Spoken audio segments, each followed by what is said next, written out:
BJP के विरोधी भी बीजेपी का भला कैसे कर रहे हैं? वोट देंगे सपा कांग्रेस ओवैसी को, भला योगी का कैसे? यूपी में कुल 145 सीटें ऐसी हैं जहां मुस्लिम वोटर तय करते हैं कि विधायक कौन बनेगा, और यह आंकड़ा इतना बड़ा है कि यहां से यूपी का चुनाव तय हो सकता है कि किधर जाएगा।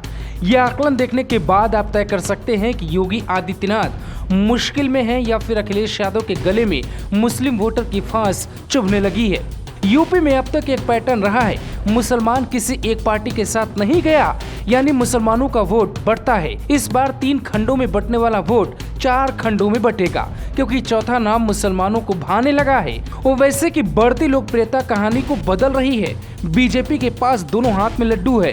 कांग्रेस जितना बेहतर प्रदर्शन करेगी, बीजेपी को उतना फायदा होगा, और मुसलमान जितना वोट बीजेपी के खिलाफ जाकर ओवैसी को करेगा, उतना बीजेपी को फायदा होगा।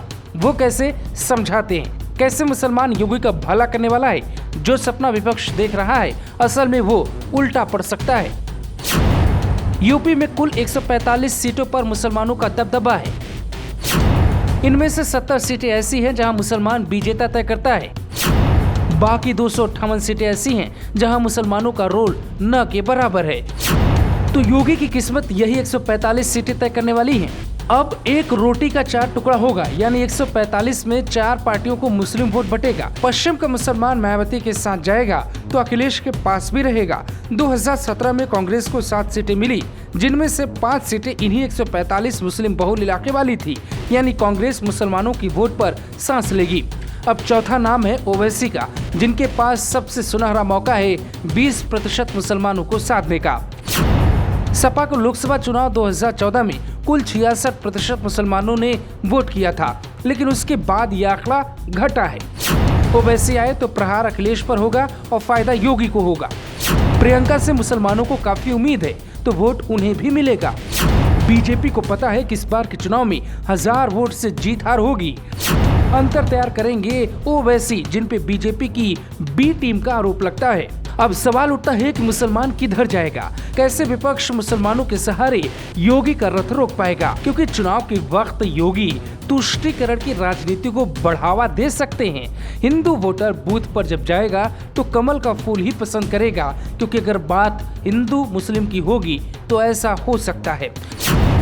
ऐसे में मुसलमान किसी एक पार्टी को वोट दे तो मामला बिगाड़ सकते हैं। सपा को 10% यादव और 20% मुसलमान वोट एक तरफा करें तो बात बन सकती है, लेकिन ये एक काल्पनिक सोच है। जमीन पर ऐसा होगा नामुमकिन लगता है। इसका एक उदाहरण भी है जिसको अनदेखा नहीं किया जा सकता। बिहार के सीमांचल इलाके में ओवैसी ने 20 उम्मीदवार खड़े किए, जहां आरजेडी कांग्रेस को भारी नुकसान हुआ। न तो सारी सीटों पर ओवैसी जीते, न महागठबंधन को जीतने दिया। यहां बीजेपी को एक बड़ा फायदा हुआ। दरअसल कम अंतर से बीजेपी के कई उम्मीदवार जीत गए, और यही पैटर्न यूपी की सियासत में सेट हो सकता है, क्योंकि ओवैसी 100 सीटों पर उम्मीदवार खड़ा करेंगे, वो भी मुस्लिम बाहुल्य सीटें होंगी, जहां अखिलेश, मायावती, प्रियंका को भारी नुकसान हो सकता है और योगी का पूरा फायदा दिख रहा है। आप किस जिले से हैं और आपके जिले में क्या हालात हैं, कमेंट कर जरूर बताएं। Bureau report, global Bharat TV.